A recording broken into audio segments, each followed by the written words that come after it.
All right, guys, we're going to look at section 12.4 now. And so we're going to get away from surface area and talk about volume, which I think you're going to find is quite a bit easier. So we've already found surface area of prisms and cylinders, so you should be comfortable with that. You should have a spot in your notes, prisms, cylinders, and the formulas for surface area. Now I'm going to want you to add the volume formulas for those, okay? So the first one, a prism, it's simply capital B times H. Capital B is the area of the base, and the height, if you recall, is the distance between the two bases. So that could be this way or this way, depending upon how the bases are oriented, okay? So the first thing you should identify is the shape of the base. In this particular prism, the bases are triangles that are 25 centimeters apart, so the height is 25. So when I write down the formula, capital B is the area of the base. We have to go back to chapter 11 and say, well, how do I find the area of a triangle? Well, area of a triangle is half base times height. So half of 10 times 12 would give me the area of that triangle. And then the height of the prism, that H, is 25. Okay, so half of 10 times 12, that gives you the area of the triangle, times 25, which is the height of the prism. Put that all into your calculator, 1500. And again, it's cubic units because we're dealing with volume, so cubic centimeters. Okay? Why don't you guys give one a shot here? This one gives us a unique problem here in that, you know, I've got triangles for bases just like the last one, except I don't know the base and height. And so this side's missing. This side is going to be the same as that 30 over there, so I can go ahead and write that in there. And I know that a squared plus 18 squared is going to be 30 squared. So I've got a little bit of algebra to do here. So I'm going to go 30 squared minus 18 squared, 576. Okay, take the square root, and a is 24. Well, that's going to help me calculate the area of the base, because if you remember, our volume here is area of the base times the height. So I'm going to need that capital B. Okay, for a triangle, the area of the base is half base times height. So 1/2 times this a here, which is 24, times 18. Okay, and so 216 for the area of the base, and the height, the difference or the distance between those two bases is 15. So up here I can type in that 216 times 15. I get 3,240, which is going to give us our volume here. Okay, so a little bit of Pythagorean theorem work in order to find a missing side, and then I could work ahead here.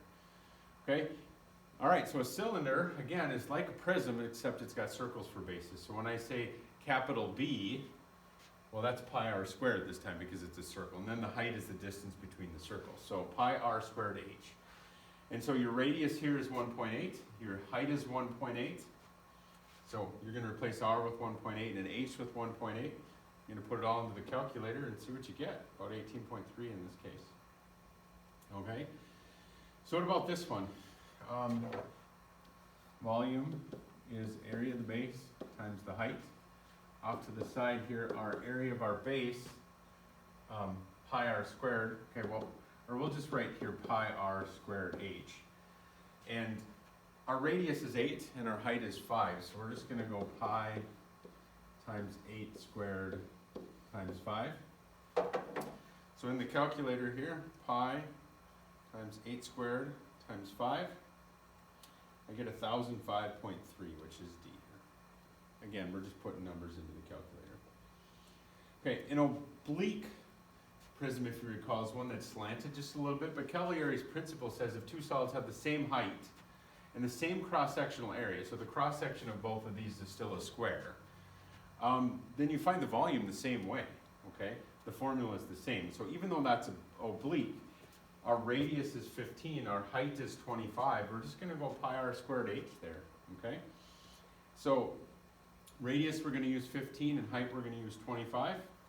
Plug it into the calculator. Even though it's slanted, it doesn't really change how we find the volume, okay? So volume pi r squared h, okay? For radius we're going to use 11. And for height, we're going to use that 44. At this point, we're ready to just put it in the calculator. So pi times 11 squared times 44. I get 16,725.8. Looks like B. Okay? So don't get all bent out of shape if it's an oblique cylinder or prism. The formula doesn't change at all. Okay? What about this one? Prisms A and B have the same width and height, but the different lengths, of course. If the volume of prism B is 128 cubic inches greater than the volume of prism A, what is the length of each one? Okay, well, because it's a rectangular prism, we can go length times width times height to get the volume. So the volume of this one is 20x, and the volume of this one is 36x. Well, when I subtract those, I'm supposed to get 128, because one's that much bigger. And so the math ends up being pretty straightforward. So the difference between these is going to have to be 128. Okay, the first one was 36x, or the big one was. The small one was 20x. So when I subtract those, 36 minus 20 is 16x divided by 16, and we have to have 8. Okay. So what about this one? Same scenario, except this time they're 192 apart. Okay. So the volume for the big one here, 11 times 6 times x, that's going to be 66x. The volume for the small one, 7 times 6 times x, is 42x. So that difference is supposed to be 192.